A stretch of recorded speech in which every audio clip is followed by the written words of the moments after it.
আমার মামুন ভাই এই যে শুয়ে শুয়ে কাজ করতেছে। হ্যাঁ, এই যে দুপুরবেলা ঠাটা পড়া রোদ, এই রোদের মধ্যে ফলসাপ একটুখানি জায়গা যেখানে মাথা উঁচু করা যায় না, শুয়ে শুয়ে কাজ করতে হচ্ছে। এখানে কত কষ্ট করে আমার মামুন ভাই কাজ করছে।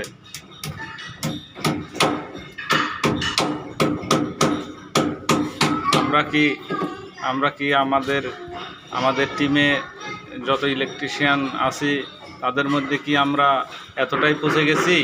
আমাদের দিয়ে খালি নোংরা কাজ করাচ্ছে। আমরা কি এতটাই পচে গেছি? মামুন ভাই কিছু বলেন। এরা আমাদের কেউ ভালোবাসে না মামুন ভাই, আমাদের দিয়ে খালি হার্ড ওয়ার্ক করাচ্ছে এরা।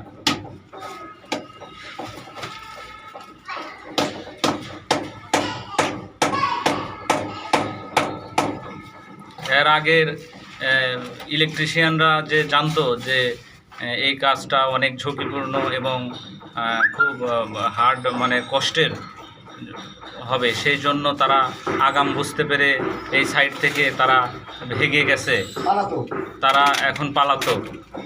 তারা এই কাজ করবে না জন্যে তারা এই কাজ রেখে ভেগে তারা চলে গিয়েছে। এখন এইগুলোর দায়িত্ব এখন আমাদের ঘাড়ে চাপিয়েছে। কি আর করা, কাজ করতে এসেছি, কাজ না করে কিভাবে চলে যায়? কাজ না করলে তো টাকা নাই, টাকা না হলে তো চাউল কিনতে পারবো না, চাউল না কিনলে তো খেতে পারবো না। বাড়িতে বিবি আছে, বাচ্চা আছে, সব না খেয়ে মরে যাবে। কি করা, গরিব হয়ে জন্ম নিয়েছি, কিছু বলতেও পারছি না, কিছু করতেও পারছি না। এখন এটা করেই আমাদের সংসার চলে।